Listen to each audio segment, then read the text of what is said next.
Greetings, greetings, greetings.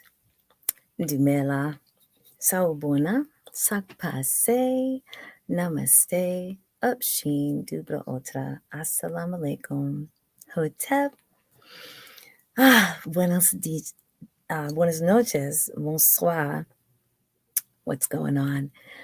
Good day to everyone. I know at some part of the world it is morning. So wherever you are on this planet, greetings. My name is Doriel Anez Larrier of Larrier's Education and Resource Network, where I plant seeds to help you grow. And tonight is a very, very special digital couch. You know, on Monday nights, we have our digital couch conversations where I invite inspirational people who influence, impact, and inspire others to live their life better. And tonight is a little different. We have there's going to be some housekeeping, there's going to be some announcements, and then there's going to be a little bit of a sharing tonight. I might actually have a special guest. If the person is able to come on, great. If not, I will definitely share the amazing genius of this person. We're going to go back in the time. I love saying that phrase. We're going to go back in the time 25 years ago, literally 25 years ago this week. So this week actually has a lot of deep meaning for myself, for my family, and I'm going to share a little bit of that with you. And then we're going to do some unpackaging, which connects every single thing of this together. So if you know, first of all, if you've known me for more than 5 years, if you know me for more than 5 years, I need you to drop a 1 in the comment. Even if this is on the replay, I'm on my personal, my business, and YouTube. If you've known me for more than 5 years, drop a 1 in the comment. If you've known me for more than 15 years, actually, let's make this easier. Drop 15 in the comments.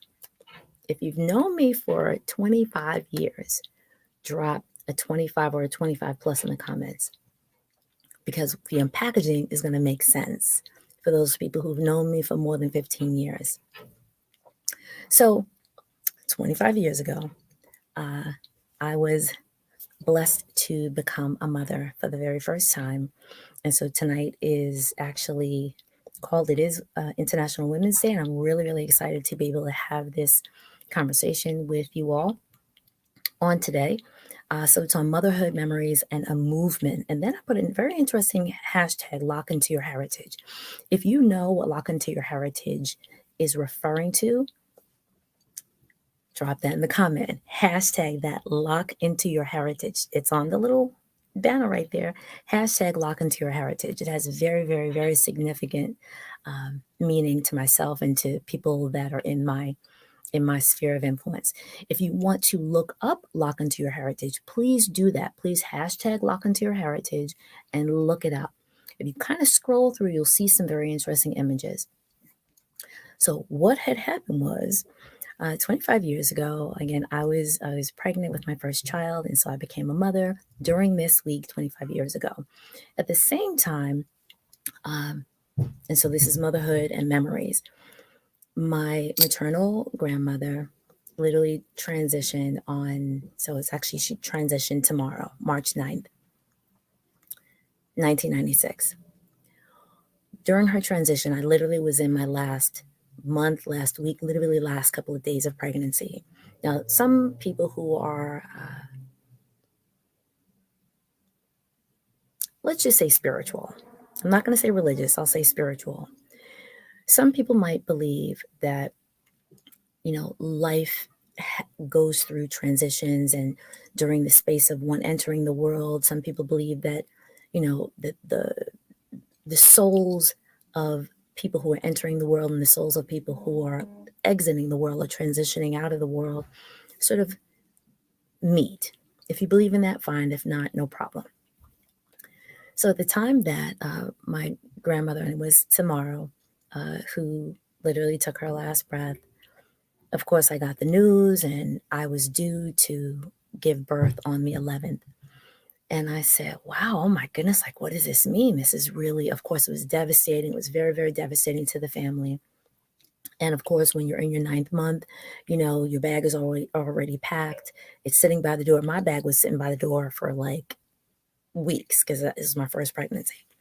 So we had to travel to New Jersey, on that day to sort of figure out like what to do and what have you. And I lived in Brooklyn, so I took my bag. We went, we had the conversations and what have you, and we sort of figured out, what we needed to do.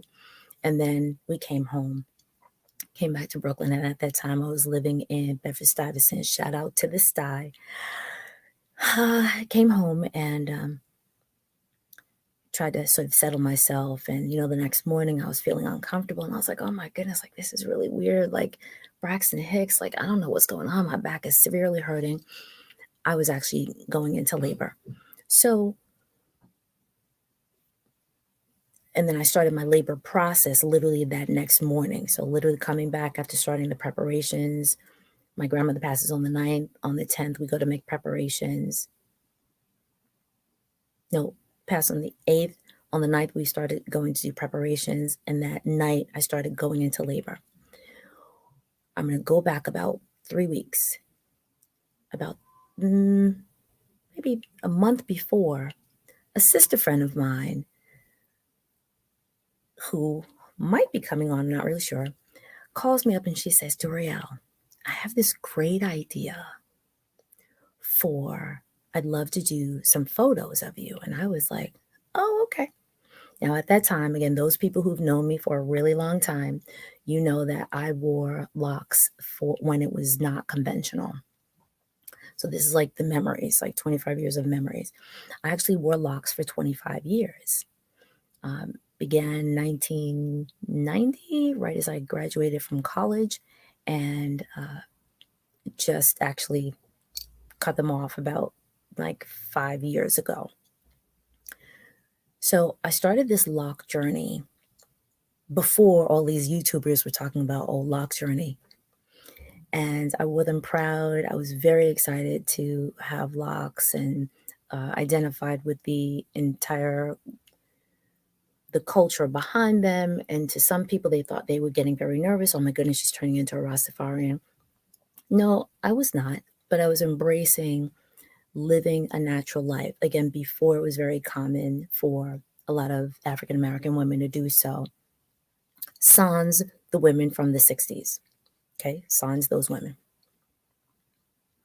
So this sister friend from my church, she said, hey, I'd really love to take some photographs of you. I was like, okay, sure. A lot of people in my church really liked the length of my locks and how I care for them. She's like, I have an idea. She said, I'd love to take photographs of you being pregnant, living your pregnant life, and also of your hair. I said, okay, fine, no problem. So she came to my home and we sort of like arranged, again, I must have been about 8 months pregnant. And so it was kind of, wielding, but I literally was a stick. And then I had this like watermelon in my stomach. And so we arranged this like photo shoot. And I wound up laying on the floor on my back and sort of like positioning my hair in a variety of ways, or rather she did it, because once I put my hands over my head, forget it was a done deal. And she decided to take these pictures really of my locks, and they were really long at that time. Basically, my locks were hip length. Out of all the pictures that were taken, something happened to the roll of film.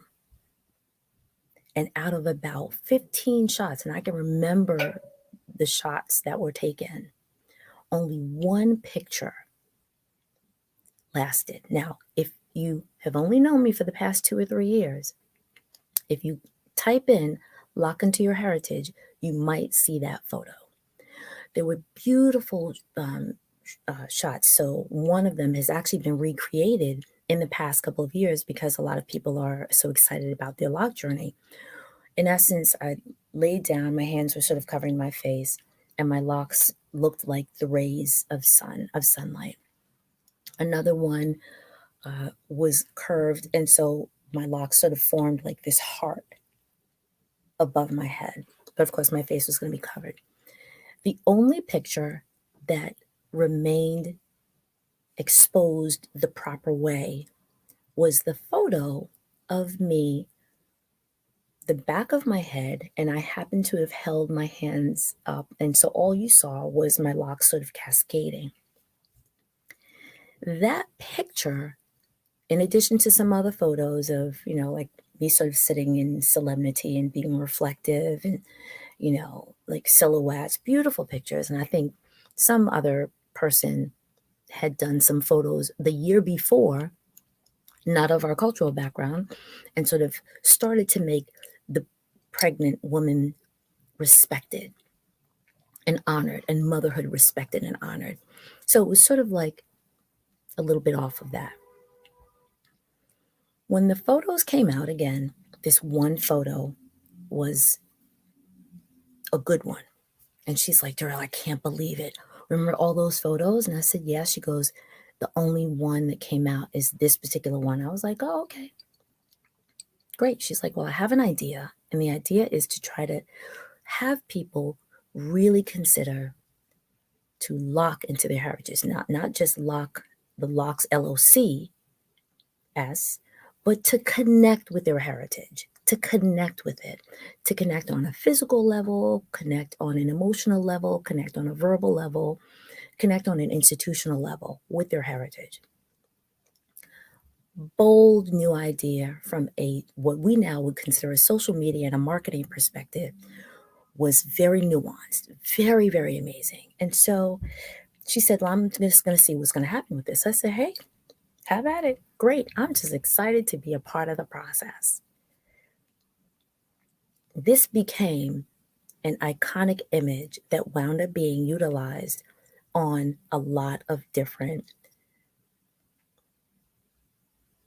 sitcoms as background images. Now, those of you who know what I'm talking about, drop in the comments, and I'm dropping the comments that you are aware of this.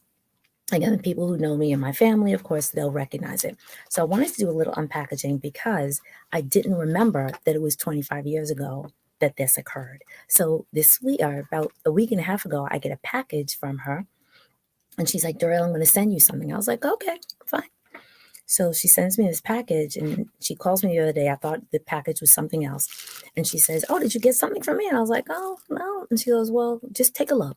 I said, okay.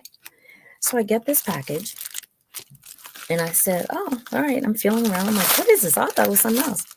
I open it up and nearly had, like I was just taken aback. So I wanted to show you. If you don't already know what this is, I'm going to show it to you. I think I'll show this first. So this is the image.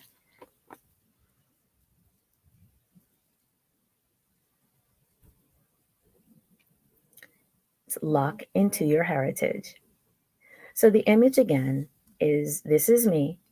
These are my locks. And this actually is the back of my head. And then she superimposed lock into your heritage on the back. So it's a special edition because she's, and her name is Candace. Shout out to Candace. So Candace said, I really want to take this to a lot of different shows because I really want to change people's thinking and start a movement. Why my show is called The Power of Story is because we were trying to reinvent, or she was trying to reinvent the story that people tell about themselves, about who they are, and about what they're proud of. And that's what I was so amazed with, trying to be a part of that process. So the other part to this story is that there was a huge expo that occurred about this time, about 25 years ago. And it was called Circle of Sisters. And Circle of Sisters was one of the first, if not the first, mass like vendor markets for women of color, for African diasporic women. And so this image then wound up being on so many things. It was on posters, it was on mugs, it was on t-shirts, it was on bags, it was on bookmarks, and it was on bags. So here's the bag. And literally this is the bag from that period of time. It's a little worn, but this is the bag. Now, those people who are on my personal page, I think it's a part of my personal page, or maybe my wallpaper. But this is the bag. If you've ever seen this bag, this is me. C'est moi. Moi. Right? This picture, though, also wound up being, because of her fascinating womanly instincts, she was able to get this picture on in Living Single. So I'm going to show you the picture. Let's see. It wound up being the picture. Can I get it right? On the back in the office of Khadijah's office in the television sitcom Living Single that same year. The next year, it was featured on The Cosby Show in his office the next year. After that, it was in, what is this? There was a signing event, and then after that, it was in Upscale magazine. So it was really, really amazing that every time The Cosby Show, of course, which was a big show at that time, as well as in Living Single, every time, this was like the nom de guerre. This has just happened every single week. Every time the sitcom would come on and the photo, or we would see The Cosby Show, or we would see in Living Single, and they would pan the wall where this poster was, and it was a huge poster. I would get phone calls. Toriel, we see you. We see you. I'm like, I know. I'm watching too. I see it. This was before cell phones and stuff, and so it wasn't like you could like take a photograph because you never really knew when it was coming on. But it was really great to be a part of a movement. I also, I guess, kind of helped to change in certain Black communities and certain Black religious communities, namely my own, as a Baptist, that you could wear your hair in a natural state and still love Jesus. And although now in 2021, people are like, not in 1994, not in 1990, 91, 92, 93, 94, 95, 96. Nope. And if anybody thinks differently, you type in the chat and you ask questions. So here's the other thing that came out. So she sent this to me and I was bowled over. So you will probably see this. You get to see it first. This is coming out. Let me put it next to my face. It's like an anniversary tin, I guess. But inside, here's what was inside. And I haven't even opened it. So literally I'm going to open it today if it's still closed.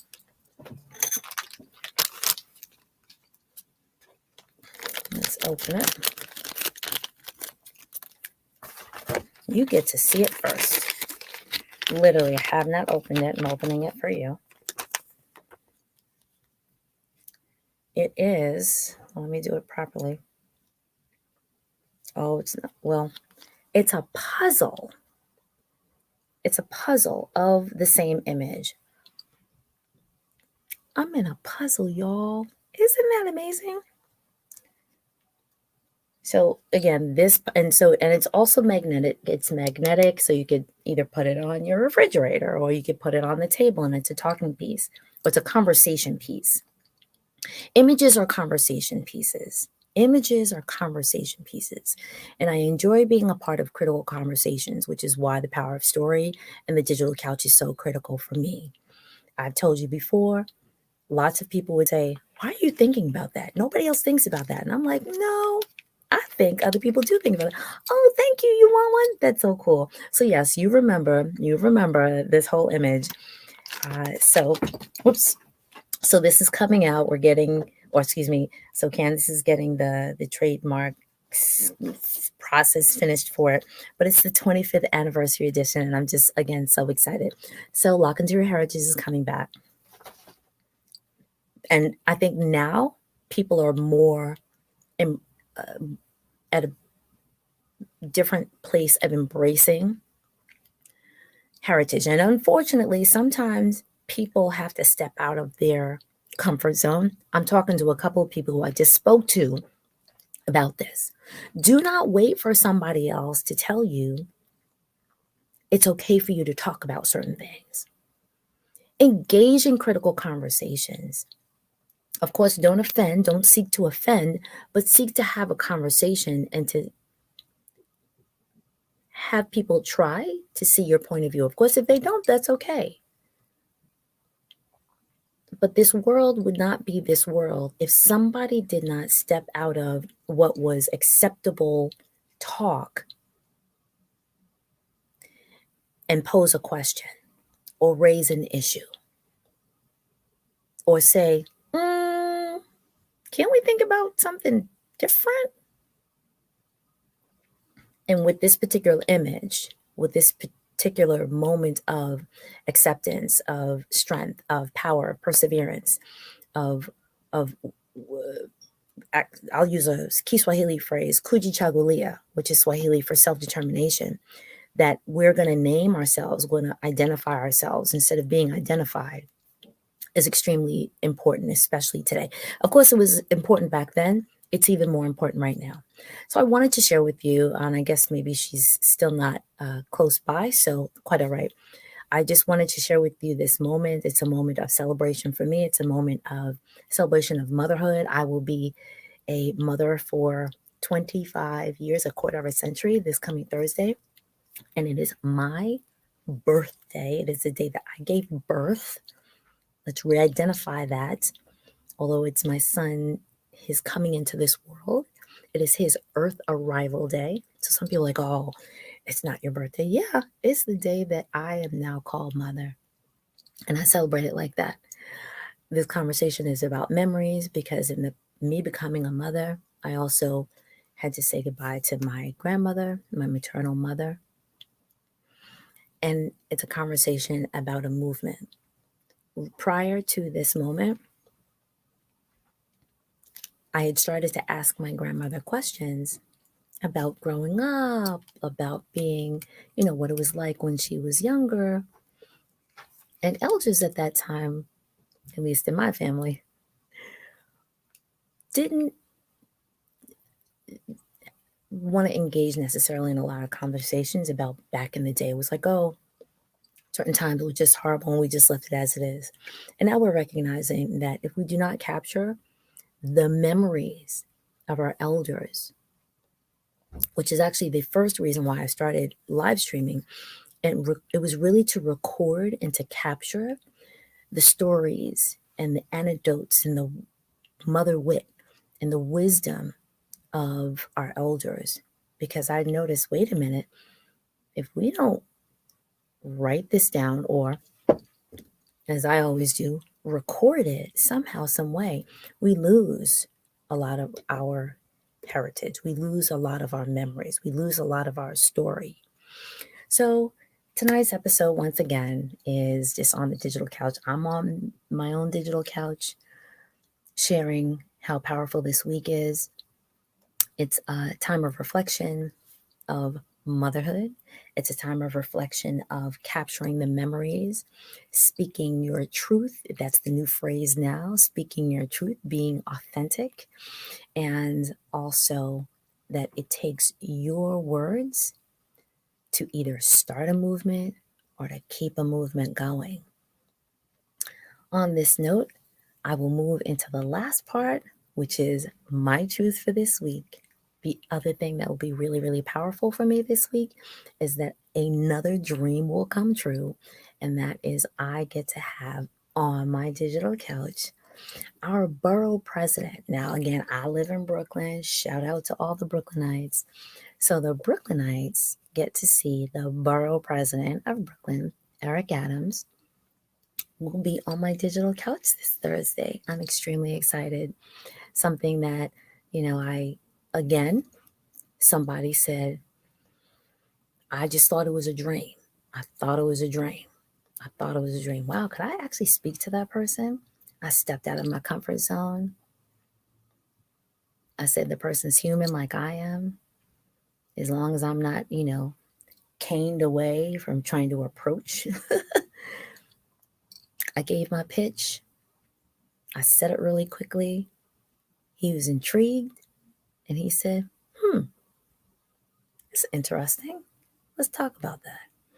And here it is, 14 months later, I get to have our borough president on my digital couch. So the conversation will be called Politician and the People. I really do hope that you join us. It will actually be on March 11th, the day of my birth to my first child.